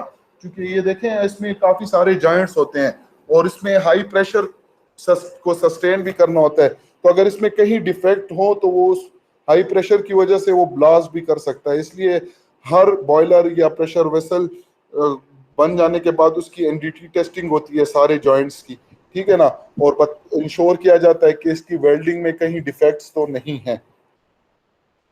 कुछ टेक्निक्स हैं एनडीटी की जिसमें अल्ट्रासोनिक टेस्टिंग है, मैग्नेटिक पार्टिकल टेस्टिंग है, डाई पेनिट्रेटेड है, हाइड्रोस्टेटिक टेस्टिंग है, एडी करंट टेस्टिंग है, रेडियोग्राफी है। थोड़ा थोड़ा मैं बता देता हूँ। अल्ट्रासोनिक टेस्टिंग में क्या होता है कि हमारे पास मशीन होती है और हम उसकी सरफेस जिस जिस एरिया में हमने चेक करना होता है उस सरफेस को हम क्लीन करके उस पर स्पेशल लुब्रिकेंट्स है वो अप्लाई करते हैं और फिर प्रोब के जरिए हम उसको मूव करते हैं। वो प्रोब से साउंड वेव्स जाती हैं उस पार्ट में और उसमें अगर कहीं पे दरमियान में डिफेक्ट्स हो तो in the form of signal वहां पे हमें चेंजेस स्क्रीन पे नजर आती है कि यहाँ पे सिग्नल चेंज हो रहा है, ठीक है ना। तो उससे हम डिटेक्ट करते हैं कि यहाँ पे इस एरिया में अंदर कहीं पे डिफेक्ट है। वो बबल भी हो सकते हैं, वो हर किस्म की जो उसमें डिफेक्ट्स हैं, इंटरनल डिफेक्ट्स हैं, वो हो सकती हैं। मैग्नेटिक पार्टिकल टेस्टिंग में क्या होता है कि मैग्नेटिक पार्ट किसी भी सरफेस पे आप क्रैक्स वगैरह चेक करना चाहें तो उस पर आप मैग्नेटिक पार्टिकल इंसर्ट करके उसे इलेक्ट्रिक मैग्नेटिक फील्ड देते हैं और कुछ लुब्रिक केमिकल्स भी यूज होते हैं। तो जब आप उसको मैग्नेटिक फील्ड देते हैं तो वो मैग्नेटिक पार्टिकल जो है वो अपने आप को उस डिफेक्ट्स के या जो सरफेस क्रैक्स हैं उसके ऊपर अपने आप को इनलाइन कर देते हैं, जिससे हमें पता चल जाता है कि ये क्रैक है। इसी तरह डाई पेनिट्रेंट इंस्पेक्शन, उसमें भी होता है कि सरफेस के ऊपर मुख्तलिफ किस्म के केमिकल अप्लाई किए जाते हैं और जब वो केमिकल आपस में रिएक्शन करते हैं तो जहां जहां पे क्रैक्स हैं वहां पे डाइज कलर्स नमूदार हो जाते हैं, ठीक है ना। और बाकायदा आपको नजर आते हैं बारीक बारीक लाइनें, तो वो जो के क्रैक्स को रिप्रेजेंट करते हैं। Hydrostatic testing, hydrostatic testing pressure vessels boilers वगैरह के लिए होती है और ये उस जब ये मैन्युफैक्चर हो जाता है तो उसके बाद इंस्टॉल होता है और उसको उसकी टेस्टिंग करते हैं जिसे हम हाइड्रोस्टेटिक टेस्टिंग कहते हैं। इसमें क्या होता है कि वाटर को एक अमाउंट प्रेशर की एक वैल्यू जो कि मुझे अभी याद नहीं है, उस पे वाटर को प्रेशराइज वाटर को इंसर्ट किया जाता है और एक टाइम ड्यूरेशन के लिए छोड़ा जाता है।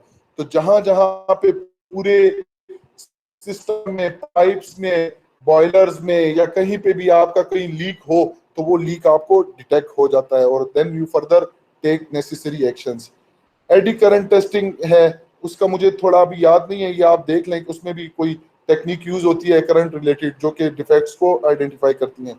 और रेडियोग्राफी में जिसे हम कहते हैं एक्सरे रेडियोग्राफी, उसमें एक्सरे ली जाती है जहां जहां पे आपको एनडीटी करनी हो उस एरिया की आप एक्सरे करते हैं और उस एक्सरे फिल्म से उसके अंदर जितने भी डिफेक्ट्स हैं, चाहे वो बबल की फॉर्म में पोरोसिटी हो, उसके वेल्डिंग के जॉइंट्स में कहीं पे डिफेक्ट्स हो, तो वो सारी की सारी एक्सरे रेडियोग्राफी में हमें पता चल जाती है। Prior to implementation of NDT program, it is recommended that a formal plan be developed. It would incorporate factors such as technique to be used, number, orientation of sample, frequency, location, failure mode, sample should address, and information to be gained from each sample. अच्छा, कहते हैं NDT करने से पहले ये recommended है कि आप एक प्लान डेवलप करें, ठीक है। और उस प्लान में कुछ फैक्टर्स हैं जैसे कि कौन सी टेक्निक यूज करनी है, कितनी तादाद में यूज करनी है, सैंपल का ओरिएंटेशन क्या होगा। आप मुख्तलिफ सैंपल्स के मुख्तलिफ ओरिएंटेशन पे उसके मुख्तलिफ डेटाज ले सकते हैं, लेकिन जाहिर है इतने सारे एक्सपेरिमेंट्स तो आप नहीं कर सकते और उस पर कास्ट भी आती है। So you must have to identify the orientation कि किस किस ओरिएंटेशन पे आपने एनडीटी परफॉर्म करनी है, फ्रीक्वेंसी कितनी दफा करनी है, तादाद क्या होगी, लोकेशन क्या है, failure mood off each sample should be कि इस वजह से ये फेलियर मूड्स आ सकता है। और ये सारी इंफॉर्मेशन आप सारे जो है वो हर एक सैंपल से अलग अलग हासिल करते हैं। अच्छा, the interval between inspection and locating of sampling points are two more difficult variables to address. ये कहते हैं कि इंस्पेक्शन और लोकेटिंग ऑफ सैंपलिंग पॉइंट के सैंपलिंग पॉइंट कौन से होने चाहिए, ये और इंस्पेक्शन का दौरानिया कितना होने चाहिए, ये दो बहुत मुश्किल वेरिएबल्स हैं जिसे हम एड्रेस करते हैं। एक तो बहुत मुश्किल होता है कि किस तरह हम फाइंड करें कि एक बड़े पीस में हम कोई 2-3 पॉइंट सैंपल पॉइंट सिलेक्ट करें, तो वो जज करना काफी मुश्किल होता है। उसके लिए इन्होंने कुछ नीचे पॉइंट्स दिए हुए हैं, ठीक है ना। ये दरमियान में पैराग्राफ आप पढ़ लें, ये वही चीजें हैं, लेकिन इन पॉइंट को मैं डिस्कस करता हूँ तो ये ऊपर वाली चीजें क्लियर हो जाएंगी। तो ये कहते हैं आसान तरीका ये है कि अगर हम इन इस तरह के प्रॉब्लम्स हमें आए तो हम किस तरह सैम्पलिंग पॉइंट को टैकल कर सकते हैं। तो ये नीचे कुछ पॉइंट्स दिए हैं। NDT sampling points must be as follow. Sampling point वहां होना चाहिए जहां पे वेल्ड्स हों, जहां पे आपको लगता है यहाँ पे वेल्डिंग है, तो वो आपका सैम्पलिंग पॉइंट हो सकता है। हाई स्ट्रेस फास्टनर के ऐसे फास्टनर्स जो बहुत ज्यादा टाइट हो और आपने बहुत टाइट बांधे हो, तो वहां पे आपका सैम्पलिंग पॉइंट हो सकता है। या स्ट्रेस एरिया, वो एरिया जहां पे काफी सारा इम्पैक्ट या स्ट्रेस हो, तो ये आपका सैम्पलिंग पॉइंट हो सकता है। Number second, area susceptible to cavitation, वो एरिया जहां पे कैविटेशन हो रही हो, नॉकिंग हो रही हो। जिस तरह आप देखते हैं कि आपके प्रोसेसिंग में कहीं पे भी बार बार नॉकिंग हो रही हो, तो उस कैविटेशन की वजह से भी जो है वो सरफेस पे डिफेक्ट्स आ सकते हैं या उसका सरफेस इफेक्ट हो सकता है। तो ये भी आपका एक सैम्पलिंग पॉइंट है। डिसिमिलर मेटल जॉइंट्स, वो एरिया जहां पे दो मुख्तलिफ मेटल्स आके मिले हों, ये एरिया भी आपका हॉट स्पॉट या सैम्पलिंग पॉइंट हो सकता है। Area with identify accelerated corrosion mechanism, या वो एरिया जहां पे कोरोजन जंग या एरोजन वहां वो ज्यादा हो, उस एक्सेलरेटेड हो, ठीक है ना, उससे मटेरियल रिमूव हो रहा हो, तो वो एरिया आपका सैम्पलिंग पॉइंट हो सकता है। और abrupt change in direction of flow and change in pipe diameter, और वो एरिया जहां पे आपका डायरेक्शन ऑफ फ्लो चेंज हो रहा हो या पाइप का डायमीटर कम हो रहा हो, तो ऐसे एरिया जो है वो आपके सैम्पलिंग पॉइंट्स हो सकते हैं। या डेड हेड जो कि खराब हो चुके हैं, टूट चुके हों। ठीक, clear? Yes, sir. Now if you have any question. No, sir. यार ये ऑनलाइन लेक्चर भी काफी मुश्किल है, कंटिन्यूस बोल बोल के सर और दिमाग पे दर्द सा हो जाता है।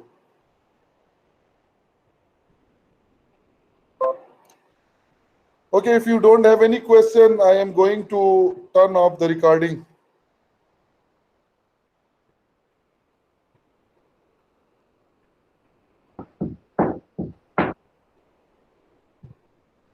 जी, ऑफ कर दूं? Okay, ji, I'm Yes, going sir. to turn off the recording. Thank you for your time for the class. I hope you have enjoyed the lecture.